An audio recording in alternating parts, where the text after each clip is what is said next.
കടലക്കറി ഉണ്ടാക്കുന്ന വിധമാണ് ഇന്നത്തെ വീഡിയോയിൽ കാണിക്കുന്നത്. അതിന് വേണ്ടിയിട്ട് 2 കപ്പ് കടല 5 തൊട്ട് 6 മണിക്കൂർ വരെ വെള്ളത്തിലിട്ട് കുതിർത്തതാണ്. ഇനി ഇത് നമ്മൾ കുക്കറിലേക്കിട്ട് 3 കപ്പ് വെള്ളം ഒഴിച്ച് ആവശ്യത്തിന് ഉപ്പും ചേർത്ത് നമുക്ക് ഇതിനെ വേവിച്ചെടുക്കാം. 5 തൊട്ട് 6 വരെ വിസിൽ നമുക്ക് വേണ്ടി വരും ഇത് വെന്ത് വരുവാൻ വേണ്ടിയിട്ട്. അടുത്തതായി നമ്മൾ കടലക്കറിക്ക് വേണ്ടിയിട്ടുള്ള ഗ്രേവി തയ്യാറാക്കുന്നതിനായിട്ട് ഒരു പാൻ വെച്ചിട്ട് അതിനകത്തേക്ക് ഒരു 3 ടേബിൾ സ്പൂൺ ഓയിൽ ഒഴിച്ച് കൊടുക്കാം.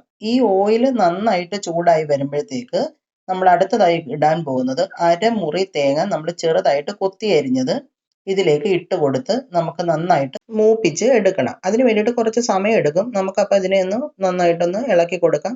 ഒരു ലോ ടു മീഡിയം ഫ്ലെയിമിൽ മതി നമുക്കിതിനെ ഇളക്കി കൊടുക്കുന്നത്. ഇത് കരിഞ്ഞു പോകാതിരിക്കാൻ പ്രത്യേകം ശ്രദ്ധിക്കണം. ഇപ്പം നോക്ക് നന്നായിട്ട് ഇത് ഗോൾഡൻ കളർ ആയിട്ടുണ്ട്. നല്ല മണമാണ് നമുക്കിതും കൊണ്ട് വറുത്ത് വരുമ്പോൾ. അപ്പം അതിലേക്ക് നമ്മളിപ്പം വെളുത്തുള്ളി ഒരു 3 അല്ലി വട്ടത്തിൽ അരിഞ്ഞതാണ് ഇപ്പം ചേർത്ത് കൊടുക്കുന്നത്. ഇനി നമുക്കിത് രണ്ടും കൂടെ ചേർത്ത് നന്നായിട്ടൊന്ന് ഇളക്കി കൊടുക്കാം. ഈ തേങ്ങാക്കൊത്ത് ഒരു ഓപ്ഷണലാണ്. ഇത് നമുക്ക് നിർബന്ധമില്ല എപ്പോഴും ഇടണമെന്ന്.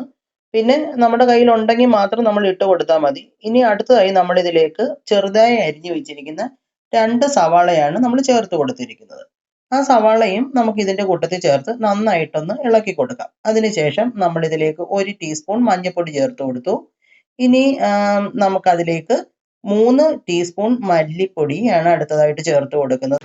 ഇനി ഇതിന് നമുക്ക് നന്നായിട്ട് ഈ സവാളയുമായിട്ട് ചേർത്ത് നന്നായിട്ടൊന്ന് ഇളക്കി കൊടുക്കാം. ഇപ്പൊ കുറച്ച് കറിവേപ്പില പറന്ന് വന്ന് ഇതിലേക്ക് വീണിട്ടുണ്ട്. അതെൻ്റെ മകൾ എന്നെ ഹെൽപ്പ് ചെയ്തതാണ് കുക്കിങ്ങിൽ. അവൾക്കും വളരെ ഇൻട്രസ്റ്റ് ആണ് കുക്കിംഗ് ഒക്കെ ചെയ്യുന്നതിന് വേണ്ടിയിട്ട്. ഇനി നമുക്ക് ഇതിനെ ഇളക്കിയതിന് ശേഷം നമുക്കിതിലേക്ക് 2 ടീസ്പൂൺ മുളക് പൊടിയാണ് ഇപ്പം ചേർത്ത് കൊടുത്തിരിക്കുന്നത്.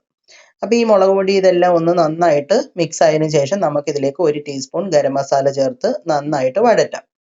മല്ലിപ്പൊടി ഒന്ന് നന്നായിട്ട് മൂത്ത് വന്നതിന് ശേഷം നമുക്കിതിലേക്ക് തക്കാളി ഇട്ട് കൊടുക്കാം. തക്കാളി ഇട്ട് കൊടുത്തു കഴിഞ്ഞിട്ട് നന്നായിട്ടൊന്ന് ഇളക്കിയതിന് ശേഷം നമുക്ക് കുക്കറിൽ നിന്നും വേവിച്ച് വെച്ചിരിക്കുന്ന കടല ഇതിലേക്ക് ചേർക്കാം. പിന്നെ ഇതിനകത്തൊരു ടിപ്സ് പറയുന്നത് വെച്ച് കഴിഞ്ഞാൽ നമ്മളൊരു 2 ടീസ്പൂൺ കടല എടുത്ത് അടിച്ച് ചേർത്താൽ ഇതിനെ നമുക്ക് ഈ കറിക്ക് നല്ല തിക്നെസ് കിട്ടും. അപ്പം ചിലരൊക്കെ തേങ്ങാപ്പാൽ ചേർക്കും. അപ്പം ഇത് ഞാനാണെങ്കിൽ 2 ടീസ്പൂൺ കടല എടുത്ത് തണുത്തതിന് ശേഷം മാത്രം നമ്മൾ മിക്സിക്കകത്ത് അടിച്ചെടുക്കണം കേട്ടോ.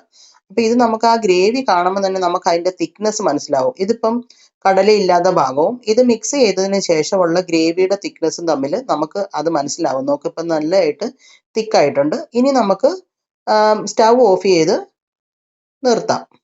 നമ്മുടെ കടലക്കറിയുടെ ലാസ്റ്റ് ആൻഡ് ഫൈനൽ സ്റ്റെപ്പ് നമ്മൾ ഇതിലേക്ക് കടുക് താളിച്ചൊഴിക്കുകയാണ്. അതിന് വേണ്ടിയിട്ട് വറ്റൽമുളക്, കറിവേപ്പില, ചെറിയ ഉള്ളി ഇതെല്ലാം കൂടെ ചേർത്ത് നമ്മൾ കടുക് താളിച്ചൊഴിച്ച് ഇനി നമ്മൾ അടച്ചു വെക്കുക. ഒരു 10-15 മിനിറ്റ് കഴിഞ്ഞ് നമ്മൾ ഇതിനെ തുറന്നാൽ മതി. നമുക്ക് ബ്രേക്ക്ഫാസ്റ്റ്, പുട്ട്, ദോശ എല്ലാത്തിനെയും കൂടെ കടലക്കറി ഉപയോഗിക്കാം. നിങ്ങളും ഇത് ട്രൈ ചെയ്യണം. വളരെ എളുപ്പമാണ്, വളരെ ടേസ്റ്റിയാണ്. Thank you so much for watching my video.